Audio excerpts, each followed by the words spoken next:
a essayé de regarder dehors d'où pourrait venir ce problème. Et donc, pour être sûr de ce qui se passe, on va passer à la méthode forte, c'est-à-dire inonder volontairement le bus avec notre bidon d'eau. Nous, c'est Clem et Mumu. On s'est lancé 2 défis. Le premier, convertir un autobus jaune en cinébus et studio de création pour notre projet Les Petits Aventuriers. Le second, c'est de t'aider à devenir toi aussi un créateur nomade. Si tu veux en savoir plus, abonne-toi. Dans la vidéo précédente, tu as pu découvrir le bus repeint à l'arrière. Sauf qu'en arrivant, on s'est rendu compte que de l'eau s'était infiltrée malgré les scotch qu'on avait mis là où on pensait que l'eau s'infiltrait.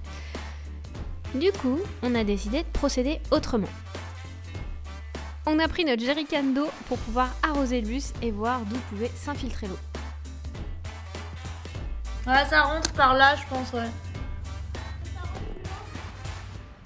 Ouais, j'ai des petites gouttes d'eau. Ouais, stop, c'est bon. Et ça va tout le long et là, ça sortait pas mal par là. Là, il y en a encore une. Bah, au moins, ça vous savez, c'est la porte, c'est un joint, c'est pas très compliqué. C'est tout le joint de la porte qu'il faut changer. Mais en attendant, on va mettre du scotch rouge comme ça pour isoler. Bah, c'est bien, au moins, on est peint. On n'a pas à regratter. Cette peinture est vraiment efficace. On pose le scotch rouge le temps qu'on puisse gratter les joints à l'extérieur et les changer, puisqu'il faut absolument que le bus soit repeint à l'intérieur pour accueillir l'isolation qui arrive dans quelques jours.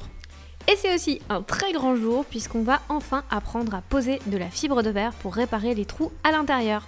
Je viens de lire la notice de la fibre de verre et en fait faut l'appliquer sur le métal et non pas sur la peinture. Mais bon, en même temps, la dernière fois, il fallait qu'on peigne tout pour protéger. On a bien fait parce que du coup, ça a empêché que la rouille revienne.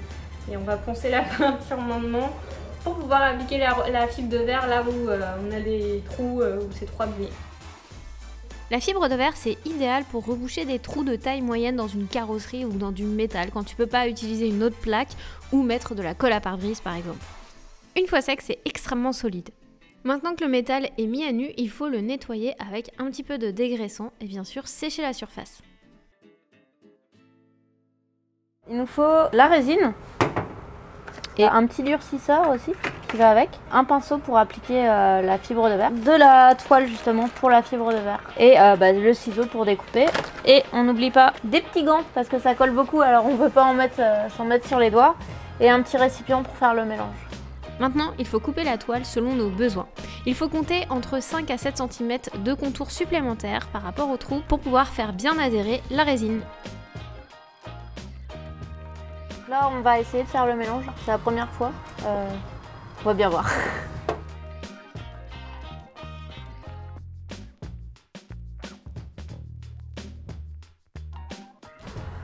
Mon problème dans la vie, c'est les gants à ma taille. Il n'y en a pas. J'y vais ? Oh, c'est chaud ça. Tu veux que je le fasse ? Oui, c'est propre. C'est l'opération délicate, ajouter le durcisseur fourni avec le paquet dans la bonne quantité. Il en faut très peu et il faut donc bien doser. Une fois le mélange fait, tu as 12 minutes pour tout appliquer. T'en mets d'abord sur le métal et ensuite il faut en rajouter sur la toile. Je mets le minuteur. Oui. On envoie ? Allez. Parce que ça sèche déjà en fait. Normalement, ça règle du métal au métal.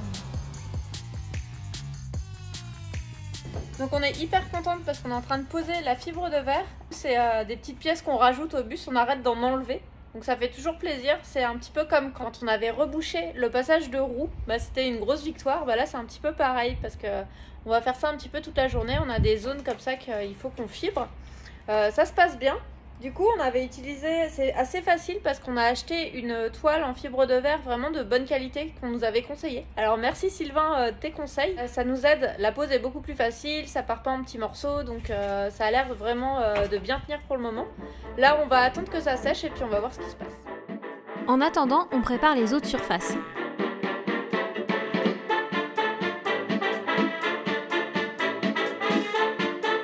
Bon, maintenant on va faire les 3 en 12 minutes. Donc on va se dépêcher.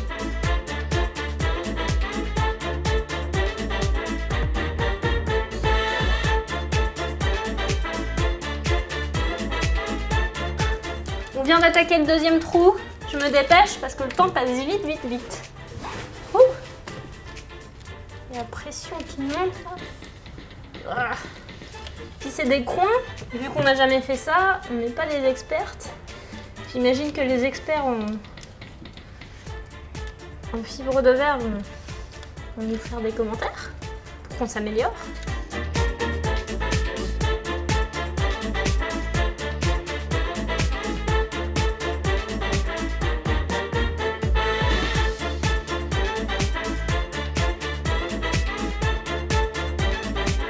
Je viens de finir de poser la résine sur la fibre de verre, ça s'est plutôt très bien passé. Maintenant on va devoir attendre que ça sèche et une fois que ça a séché on va poncer, ensuite on va remettre une couche de peinture et ensuite on va pouvoir poser les rouleaux de liège qui nous attendent depuis 2 ans, ça fait 2 ans qu'on les a et on va pouvoir les poser à l'arrière pour poser ensuite l'isolation qui arrive mardi. Là on est jeudi aujourd'hui. On est jeudi aujourd'hui, mais il me dit qu'on est jeudi. Donc mardi prochain il y a l'isolation qui arrive, on peut pas être au bus tous les jours, donc là il fallait vraiment qu'on fasse ça là. On s'est fait une petite frayeur parce que ça avait pas l'air de trop sécher. La fibre de verre, on savait pas s'il y avait eu assez finalement de durcisseur, mais là je viens de tester, je pense que c'est parce qu'il y en a beaucoup, qu'il y a des trous à boucher et donc ça colle moins bien, mais là j'ai testé un petit peu, ça a l'air de sécher quand même sur les surfaces où il n'y a pas trop d'épaisseur, donc peut-être que ce sera sec d'ici 2 heures, ça sera bien sec. On a mis le ventilateur pour accélérer le séchage. Mais du coup, je sais pas si on arrivera à faire le ponçage de la peinture de cette partie-là ce soir et donc le liège. Mais on reviendra peut-être... On va voir, on va faire de notre mieux. Maintenant, il faut vider tout le bus à l'avant pour pouvoir le réparer. Et évidemment, on va pas mettre ça sur la peinture neuve.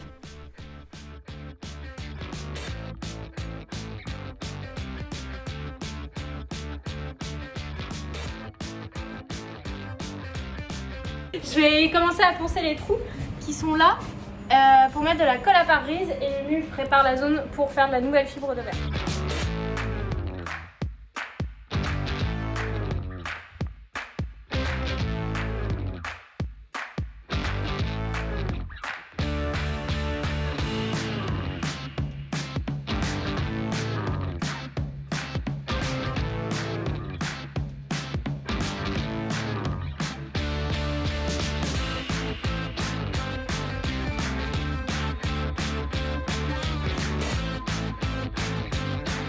Bon bah c'est parti, on va s'attaquer à la peinture des murs de l'avant.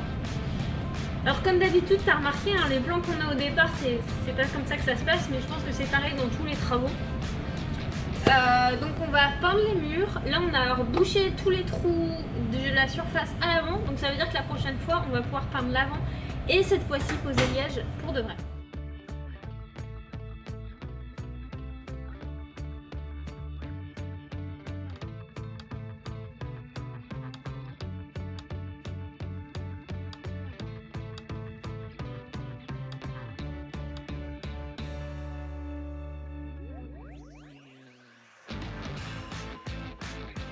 J'ai un peu peur parce que la dernière fois la fibre de verre ça séchait, ça mettait plus de temps que prévu à sécher. Du coup bah j'espère que c'est sec parce que j'ai pas envie de tout enlever.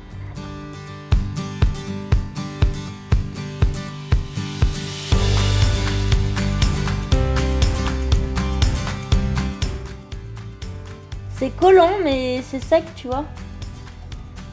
C'est les coins où il n'y avait pas de métal qui ont eu du mal, mais je pense que si on met de la peinture par-dessus, ça va faire. C'est hyper cool, ça marche. Du coup, c'est Mumu qui va apprendre à poser la peinture et à nettoyer le sol cette fois-ci.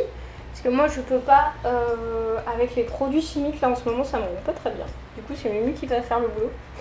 Ouais. Mais pendant ce temps-là, moi, je vais bosser à l'arrière avec mon laptop sur les genoux pour avancer sur d'autres projets. Donc on split un peu notre efficacité, mais Mumu avait très peur de faire le mélange de peinture.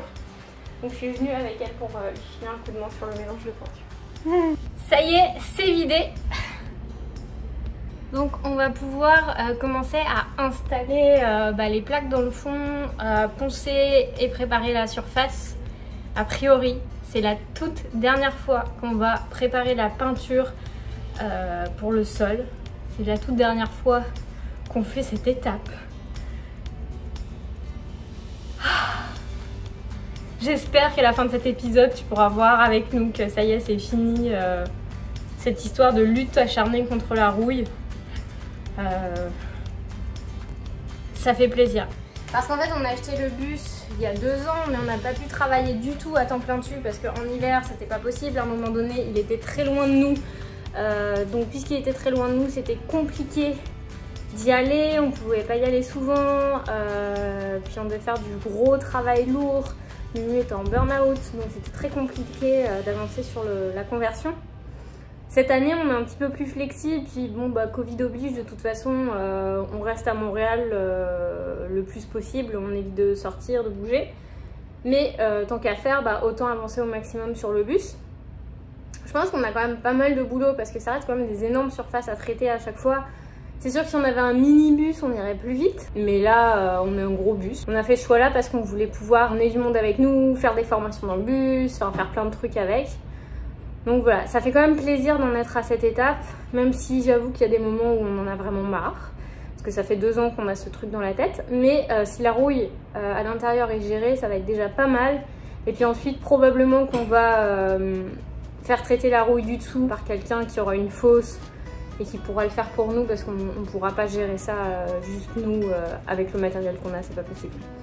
Voilà, donc c'est cool, on avance. Si tu ne nous suis pas sur Instagram, c'est le moment d'y aller puisque c'est là que tu verras en direct la transformation des travaux, puisque c'est toujours un peu décalé avec YouTube parce que ça prend plusieurs heures, beaucoup d'heures pour préparer les vidéos pour te les mettre sur YouTube. Si t'es pas abonné sur YouTube, pense à le faire aussi et active la petite cloche pour être averti quand il y a une nouvelle vidéo qui sort, parce que YouTube ne te le dit pas forcément.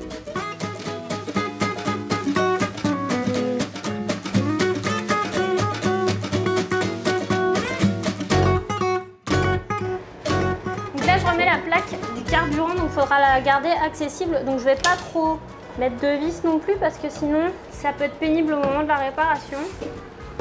Je vais faire de mon mieux.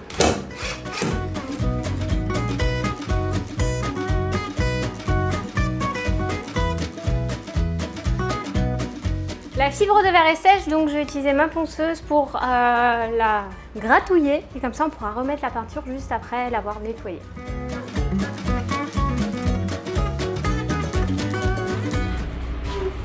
Faut qu'on mette ça, mais il fait tellement chaud, ça va être horrible.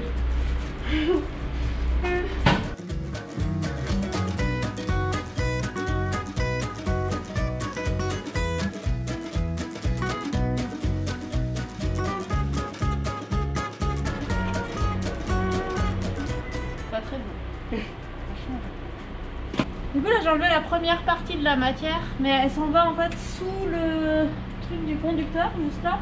Donc, je vais essayer de l'enlever pour pouvoir commencer à nettoyer le plus possible. Je m'acharnerai pas non plus parce que ça a l'air beau. Donc au pire on mettra par dessus un isolant pour que j'ai pas froid aux pieds quand je conduise.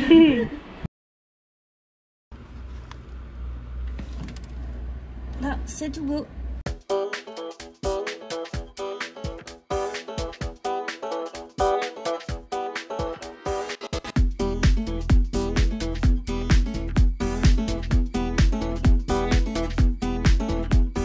Du coup je maintiens la pédale surélevée pour pouvoir nettoyer dessous avec un tendeur.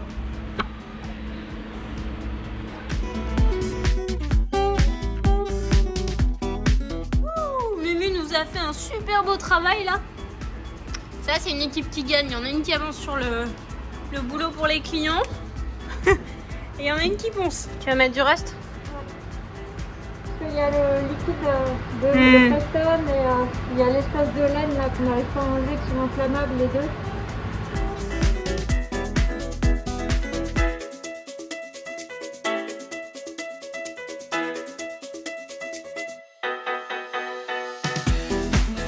Une marque du masque. C'est propre. Ça y est? Moi, mais... Les marches et le cockpit? Ouais, normalement on a fini de gratter là. Là il est 19h35. Donc moi je vais aller poncer l'arrière pendant que tu prends une pause. Et toi tu vas regarder un peu ce que j'ai fait comme travail. Carrément. On fait inspection des travaux finis mais dans les deux sens en fait. C'est contrôle qualité. Dans les deux sens. C'est bien rattrapé hein. C'est beau. C'est bien. Ouais, c'est très beau ce que tu as fait. Presque neuf. Bon bah je vais me mettre à aspirer toute la poussière que Mumu a faite parce que franchement Mumu c'est Miss Poussière. Non j'exagère parce qu'elle a bien bossé, c'est vraiment beau là, il n'y a plus de rouille. Sauf à quelques endroits où elle va mettre du rust. C'est ça hein. Donc voilà, et moi je vais commencer à poncer la peinture avant pour poser la deuxième couche de peinture. Donc on va se dépêcher parce qu'il commence à faire nuit.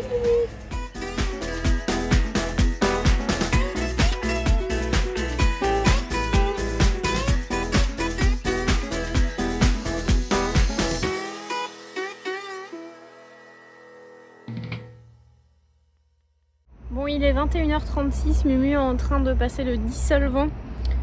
C'est horrible l'odeur. Moi je pense que mes pads il faut qu'on les change, mais on n'a plus de change de pads de masque. Donc j'évite de trop me mettre dans les odeurs parce que c'est assez fort. Donc ensuite on va faire la peinture, donc je vais l'aider à faire le mélange. Puis quand elle va poser la peinture, moi je vais en profiter pour finaliser un projet que je devais faire ce soir. Donc c'est bien parce qu'on échange un petit peu les missions, parce que être là deux là-dedans avec les vapeurs c'est un peu intense, et le truc c'est qu'on peut pas avancer en même temps, enfin c'est un petit peu compliqué, on va se marcher dessus. Donc ce qu'on va faire c'est que moi je vais bosser sur le truc que je dois faire et puis Mumu va finir la peinture. Je pense qu'on va finir tard ce soir, mais demain on va la prendre un peu plus relax. Ça va être cool d'avoir fini ce morceau là, vraiment très cool, c'est un accomplissement total.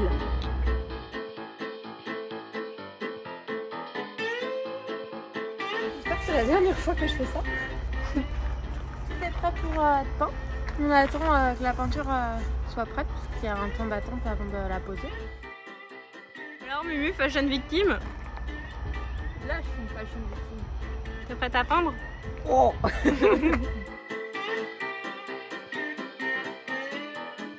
Pendant que Mumu fait ça, moi je vais me mettre en mode boulot.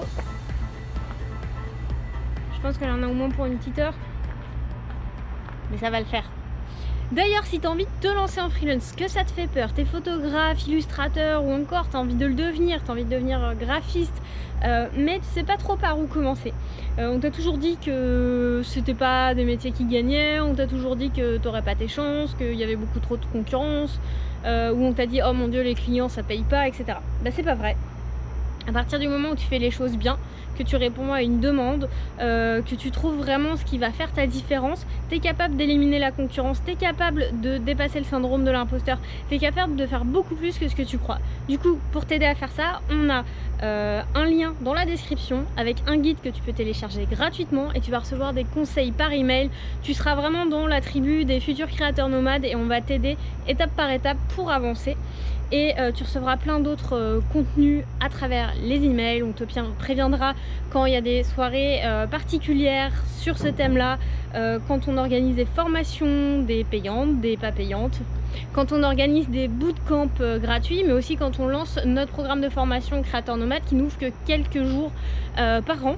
Donc on te retrouve là ou là si tu as envie de te lancer en freelance et devenir un créateur nomade. Bon, ça peut te paraître bizarre que je te dise ça et que je travaille là dehors, mais en fait c'est vraiment ça la liberté, c'est de te dire bah tu bosses quand t'as envie, et puis tu vois, fallait qu'on aille au bus, que j'avance sur des projets, on peut faire les deux en même temps, il n'y a personne pour m'empêcher de le faire, et ça c'est cool. Et ça veut dire que ça on pourra le faire aussi en voyage. C'est sûr que c'est du boulot, je te dirais pas que ce mode de vie c'est de se la couler douce et qu'il n'y a rien à faire pour que ça marche. Mais une fois que tu as bien fait les choses, tu vas recevoir des demandes de contrat. Là dernièrement j'en ai reçu une, je pense lundi ou mardi, que j'ai dû refuser parce que j'avais déjà trop de travail, trop de clients. Que demander de plus quoi, ça fait presque mal de ne pas pouvoir prendre ces contrats là parce que c'était un contrat qui m'intéressait mais je pouvais pas. Et en fait c'est ça qui est cool, c'est que quand tu as bien préparé les bases, tu as toujours des clients qui rentrent et du coup ton stress diminue vachement.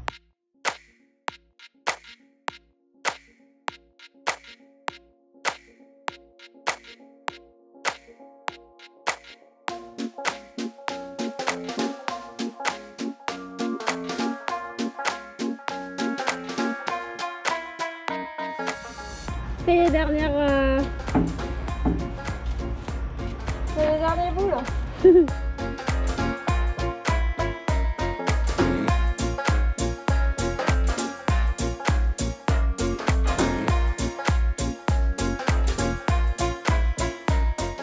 Ça y est, c'est fin de haut en bas. On l'a fait, on l'a fait, on l'a fait. Ça y est, done, c'est fini. Ah, c'est beau. C'est beau. Oh, ça sent mauvais. Mais qu'est-ce que c'est beau. On ne gratte plus là. On va faire autre chose. Il n'y a plus de rouille, ça y est. Bon, il y en a dehors, hein, mais à l'intérieur, on va pouvoir commencer à aménager. On a 2-3 petites retouches à faire au niveau de la colle à pare-brise. Mais ça va aller très très vite. Des petites retouches à la bombe de primer anti-rouille. Au Sika, mais c'est bon quoi. Ça y est, on va mettre le liège. On y est là, on y est là, on y est. C'est fini pour ce soir, donc la prochaine étape pour nous ça va être la pose du liège et puis en plus de ça on va recevoir un gros cadeau mercredi. Alors si c'est pas déjà fait, abonne-toi, partage et voyage.